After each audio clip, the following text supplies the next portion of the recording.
A very good afternoon to all my dear viewers. Welcome to my YouTube channel. Let us continue the next aspect, that is advantages and disadvantages of primary market ಅಂತ. ಈ question ಕೂಡ ಸಾಕಷ್ಟು ಸಲ ಕೇಳಿದ್ದಾರೆ ಎಕ್ಸಾಮ್ನಲ್ಲಿ. ಪ್ರಾಥಮಿಕ ಮಾರುಕಟ್ಟೆಯ ಅನುಕೂಲತೆ ಮತ್ತು ಅನಾನುಕೂಲತೆಗಳೇನು ಅನ್ನೋದನ್ನು ನೋಡೋಣ. First advantage of a primary market is mobilisation of a savings. This is a very important point. ಇದಂತೂ ಭಾಳ ಕಡೆ ಬರ್ತದೆ. ಮೊಬಿಲೈಸೇಷನ್ ಆಫ್ ಸೇವಿಂಗ್, ಉಳಿತಾಯವನ್ನು ಪಡೆಯೋದು ಅಂತ ನಾವಲ್ಲಿ ಕರಿತೀವಿ. ಸೊ ಪ್ರೈಮರಿ ಮಾರ್ಕೆಟ್ನಿಂದ ಕ್ಯಾಪಿಟಲ್ ಇಶ್ಯೂ ಆಗುತ್ತಾ. ಕ್ಯಾಪಿಟಲ್ ಇಶ್ಯೂ ಆಗೋದು ಅಂದರೆ ಏನ್ರಿ, ಇನ್ವೆಸ್ಟರ್ಸ್ ಅಥವಾ ಸೇವರ್ಸ ಅವರು ಹೂಡಿಕೆ ಮಾಡ್ತಾರೆ ಅಂತ ನಾವಲ್ಲಿ ಹೇಳ್ಬೋದು. In simple word, savers try to save the money for the purpose of investment. So that's why they will select the primary market. So ಪ್ರಾಥಮಿಕ ಮಾರುಕಟ್ಟೆಯ ಮುಖಾಂತರ ಸಾಕಷ್ಟು ಉಳಿತಾಯವನ್ನು ನಾವು ಪಡೆಯಬಹುದಾಗಿದೆ ಅಂತ ಬರೀಬಹುದು. Okay, we can easily attract the maximum savings ಅಂತ ಹೇಳ್ಬೋದು ನಾವು ಅಲ್ಲಿ. ಫಸ್ಟ್ ಪಾಯಿಂಟ್, ಉಳಿತಾಯವನ್ನು ಪಡೆಯಬಹುದು, mobilisation of saving. Second one is channelise for productive use. Saving is channelise for productive use ಅಂತ. ಉಳಿತಾಯವನ್ನು ಪರಿಣಾಮಕಾರಿಯಾದ ಉತ್ಪಾದಕತೆಯನ್ನಾಗಿ ಪರಿವರ್ತಿಸಬಹುದು. ಉಳಿತಾಯವನ್ನು ಉತ್ಪಾದಕತೆಯಾಗಿ ಪರಿವರ್ತಿಸಬಹುದು. What it means? So saving is channelise for better productive purpose. Productive purpose ಅಂದರೆ ರಿಟರ್ನ್ ಓರಿಯೆಂಟೆಡ್ ಪರ್ಪಸ್ ಅಂತ. So that investable fund should not be in a loss. So ಆ ಸೇವಿಂಗ್ ಏನಾಗಬಾರ್ದ್ರೆ, ನಷ್ಟ ಆಗಬಾರ್ದು. ಆ ಸೇವಿಂಗ್, ಉಳಿತಾಯದಿಂದ ನಷ್ಟವನ್ನು ಅನುಭವಿಸಬಾರ್ದು ಅನ್ನೋ ಉದ್ದೇಶದಿಂದ ನಾವೇನು ಮಾಡ್ತೀವಿ, ಸೇವಿಂಗನ್ನು ಪ್ರೊಡಕ್ಟಿವ್ ಪರ್ಪಸ್ ಸಲುವಾಗಿ ನಾವು ಕ್ರಿಯೇಟ್ ಮಾಡಬೇಕು. ಅದು second advantage of primary market ಅಂತ ಹೇಳ್ತೀವಿ ನಾವು. What is the first advantage of primary market? Mobilisation of saving, ಉಳಿತಾಯವನ್ನು ಪಡೆಯೋದು. Second objective is saving is use for productive purpose. ಉಳಿತಾಯವನ್ನು ಉತ್ಪಾದಕತೆಯ ರೂಪದಲ್ಲಿ ಪರಿವರ್ತಿಸೋದು ಅಂತ. So the third one is it is a source for investment ಅಂತ. It is a avenue for investment. ಹೂಡಿಕೆಯ ಒಂದು ಮಾರ್ಗ ಅಂತ ಕರಿತೀವಿ ನಾವು. ಹೂಡಿಕೆಯ ಒಂದು ಮಾರ್ಗ. Primary market is a way, it is a back bone, it is a step towards the investment. ಇಷ್ಟೇ ನೆನಪಿಟ್ಕೊಳ್ಳಿ.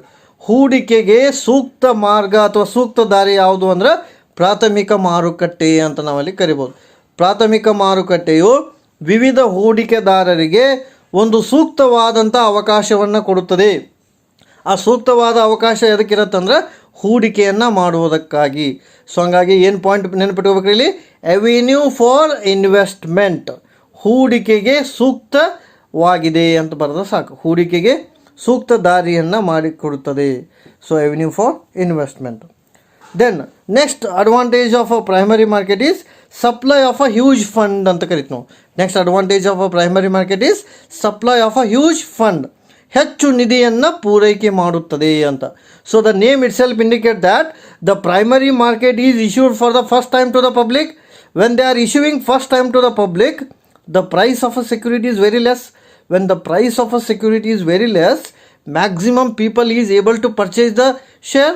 So that fund is generated automatically. ನೋಡಿ ಎಷ್ಟು ಸಿಂಪಲ್ ಐತೆ ಅಂದರೆ ಇದು. ಪ್ರಾಥಮಿಕ ಮಾರುಕಟ್ಟೆಯು ಪ್ರಪ್ರಥಮವಾಗಿ ಷೇರುಗಳನ್ನು ಮಾರಾಟ ಮಾಡುವ ಸಂದರ್ಭದಲ್ಲಿ ಬೆಲೆಯ ಪ್ರಮಾಣ ಏನಾಗಿರುತ್ತೆ, ಕಡಿಮೆ ಇರುತ್ತದೆ. ಯಾವಾಗ ಬೆಲೆಯ ಪ್ರಮಾಣ ಕಡಿಮೆ ಇದ್ದಾಗ ಶೇರನ್ನು ಕೊಳ್ಳುವವರ ಸಂಖ್ಯೆ ಹೆಚ್ಚಾಗಿರುತ್ತದೆ ಅಂತ. ಹಾಗಾಗಿ ಏನು ಅಡ್ವಾಂಟೇಜ್ ಆಗುತ್ತೆ ಅಂದ್ರೆ ನಮ್ಗೆ supply of a huge fund because for the price. ನೋಡಿರಿ, ಪ್ರೈಸ್ ಕಮ್ಮಿ ಇದ್ದಾಗ ಜಾಸ್ತಿ ಜನ ಪರ್ಚೇಸ್ ಮಾಡ್ತಾರೆ. ಹಾಗಾಗಿ ಫಂಡ್ ಏನಾಗುತ್ತೆ ರೀ, ಹೆಚ್ಚಿಗೆ ಜನ್ರೇಟ್ ಆಗುತ್ತೆ ಅಂತ ನಾವಲ್ಲಿ ಹೇಳ್ಬೋದು. ಸಿಂಪಲ್ ಐತೆ ನೋಡಿ, ಫಂಡ್ ಹೆಚ್ಚಿಗೆ ಜನ್ರೇಟ್ ಆಗುತ್ತೆ. ಆಮೇಲೆ ಫೆಸಿಲಿಟೇಷನ್ ಫಾರ್ ಇಂಡಸ್ಟ್ರಿಯಲ್ ಗ್ರೋತ್ ಅಂತ ಬರಿಬೋದು ನಾವು. ಫೆಸಿಲಿಟೇಷನ್ ಫಾರ್ ಇಂಡಸ್ಟ್ರಿಯಲ್ ಗ್ರೋತ್, ಔದ್ಯೋಗಿಕ ಬೆಳವಣಿಗೆಗೆ ಪ್ರಾಥಮಿಕ ಮಾರುಕಟ್ಟೆ ಕಾರಣವಾಗಿದೆ ಅಂತ. So primary market is leads to development of a industry or economy ಅಂತ ಬರಿಬೋದು. ಹೆಂಗೆ ಡೆವಲಪ್ಮೆಂಟ್ ಆಗುತ್ತೆ ಹೇಳ್ರಿ? Primary market channelise the money or channelise the capital. That capital leads to employment. That employment leads to per capital income. That per capital income leads to national income. That national income leads to economic growth. ನೋಡಿ ಹೆಂಗೈತಿದು?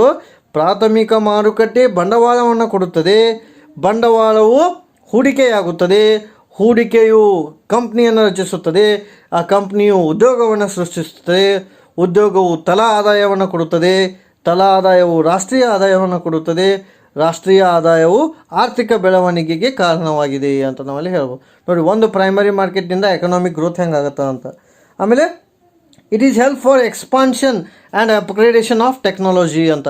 It help for expansion, ವಿಸ್ತರಣೆಗೆ ಕಾರಣವಾಗುತ್ತದೆ ಹಾಗೂ ತಂತ್ರಜ್ಞಾನದ ಬೆಳವಣಿಗೆಗೆ ಕಾರಣವಾಗುತ್ತದೆ ಅಂತ.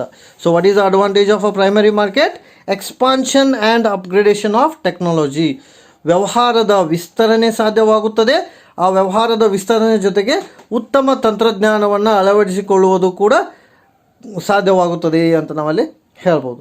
So these are all some merits of ಅಥವಾ advantage of primary market. ಪ್ರಾಥಮಿಕ ಮಾರುಕಟ್ಟೆಯಿಂದ ಆಗ್ತಕ್ಕಂಥ ಅನುಕೂಲತೆಗಳು ಅಂತ ನಾವಲ್ಲಿ ಹೇಳ್ಬೋದು. Similarly what are the disadvantage of primary market? We can see first thing is investors is not same ಅಂತ ಹೇಳ್ಬೋದು ನಾವು. ಹೂಡಿಕೆದಾರರು ಒಂದೇ ಮನೋಭಾವದಲ್ಲಿ ಇರೋಂಗಿಲ್ಲ. When the investors are not same, so the investment might be change. Now some investors want more return, some investors want long term return. So ಅದೆಲ್ಲ ಸಾಧ್ಯ ಆಗೋದಿಲ್ಲ, ಯಾಕಂದರೆ ಮಾರ್ಕೆಟ್ ಕಂಡೀಷನ್ ಆಧಾರದ ಮೇಲೆ ಇರುತ್ತೆ. ಸೊ ಹೂಡಿಕೆದಾರರ ಮನೋಭಾವವು ಒಂದೇ ಆಗಿರದೇ ಇರೋದರಿಂದ ಪ್ರಾಥಮಿಕ ಮಾರುಕಟ್ಟೆಯು ಕೆಲವೊಂದು ಸಾರಿ ಯಶಸ್ಸನ್ನು ಸಾಧಿಸದೇ ಇರಬಹುದು ಅಂತ ಹೇಳ್ಬೋದು ನಾವು. ಆಮೇಲೆ which project is not suitable ಅಂತ, ಪ್ರಕಲ್ಪವು ಸೂಕ್ತವಾಗಿರುವುದಿಲ್ಲ. Some projects is not able to give the return immediately, some project can give the return after long time. ಹಾಗಾಗಿ ಯಾವುದೇ ನಾವು ಪ್ರಕಲ್ಪಗಳಲ್ಲಿ ಹೂಡಿಕೆ ಮಾಡಿದಾಗ ಕೂಡ ಇಷ್ಟೇ ಪ್ರತಿಫಲ ಬರುತ್ತೆ ಅಂತ ನಮ್ಗೆ ಹೇಳಲಿಕ್ಕೆ ಸಾಧ್ಯ ಆಗಂಗಿಲ್ಲ. ಹಾಗಾಗಿ ಅದು ಕೂಡ ಏನಂತ ಹೇಳ್ಬೋದು, ನಮ್ಮದು ಡಿಸ್ಅಡ್ವಾಂಟೇಜ್ ಅಂತ ಹೇಳ್ಬೋದು. ಯಾವ ಡಿಸ್ಅಡ್ವಾಂಟೇಜ್ ರೀ? Which project is suitable and which project is not suitable ಅಂತ ನಾವಲ್ಲಿ ಕರಿತೀವಿ. ಇದು ಕೂಡ disadvantage. Next one is merchant banker can become a ineffective. ವರ್ತಕ ಬ್ಯಾಂಕರನ್ನು ಪರಿಣಾಮಕಾರಿಯಾಗದೇ ಇರಬಹುದು ಅಂತ. So merchant banker who is working in a primary market, who is guiding to the investor, if his guidance is not correct, then the investor is in loss. ನೋಡಿರಿ, ವರ್ತಕ ಬ್ಯಾಂಕರನ ಸಹಾಯದಿಂದ ಹೂಡಿಕೆ ಮಾಡಿರ್ತಾರೆ. So ಆ ವರ್ತಕ ಬ್ಯಾಂಕರನು ಒಂದು ವೇಳೆ ಸೂಕ್ತ ರೀತಿಯಾದಂಥ ಮಾರ್ಗದರ್ಶನವನ್ನು ನೀಡದೇ ಹೋದಾಗ ಹೂಡಿಕೆದಾರರು ನಷ್ಟವನ್ನು ಅನುಭವಿಸಬೇಕಾಗುತ್ತದೆ. ಹಾಗಾಗಿ if the Merchant banker is ineffective, the primary market fails ಅಂತ ನಾವಲ್ಲಿ ಬರಿಬೋದು. ವರ್ತಕ ಬ್ಯಾಂಕರನು ಸರಿಯಾದ ಮಾರ್ಗದರ್ಶನವನ್ನು ನೀಡದೇ ಇದ್ದಾಗ ಪ್ರಾಥಮಿಕ ಮಾರುಕಟ್ಟೆಯು ನಷ್ಟವನ್ನು ಅನುಭವಿಸಬೇಕಾಗುತ್ತದೆ ಅಂತ ನಾವಲ್ಲಿ ಹೇಳ್ಬೋದು. ಹಂಗಂದ್ರೆ ಏನು ಅದರ ಮೇಲೆ ಪಾಯಿಂಟ್ ಬರ್ತೈತಿ ಅಂದರೆ ಇದು ಮರ್ಚೆಂಟ್ ಬ್ಯಾಂಕರ್ ಇಫೆಕ್ಟಿವ್ನೆಸ್ ಮೇಲೆ ಬರ್ತೈತಿ. ಆಮೇಲೆ next point is lengthy of allotment process ಅಂತ. So lengthy of allotment process ಅಂದ್ರೆ ಏನು ರೀ? ಹಂಚಿಕೆಯ ಪ್ರಕ್ರಿಯೆ ಪರಿಣಾಮಕಾರಿಯಾಗಿಲ್ಲ ಅಂತ.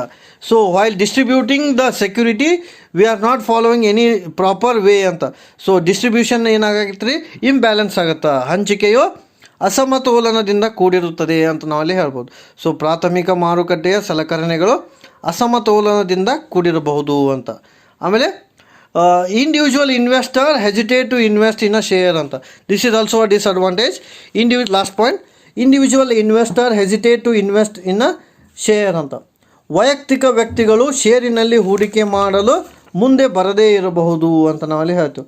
ಸೊ ವೈಯಕ್ತಿಕವಾಗಿ ಅವರು ಇನ್ವೆಸ್ಟ್ಮೆಂಟ್ ಮಾಡದೇ ಇರ್ಬೋದು, ಯಾಕಂದರೆ because they are not aware of that share. Because primary market is security is new.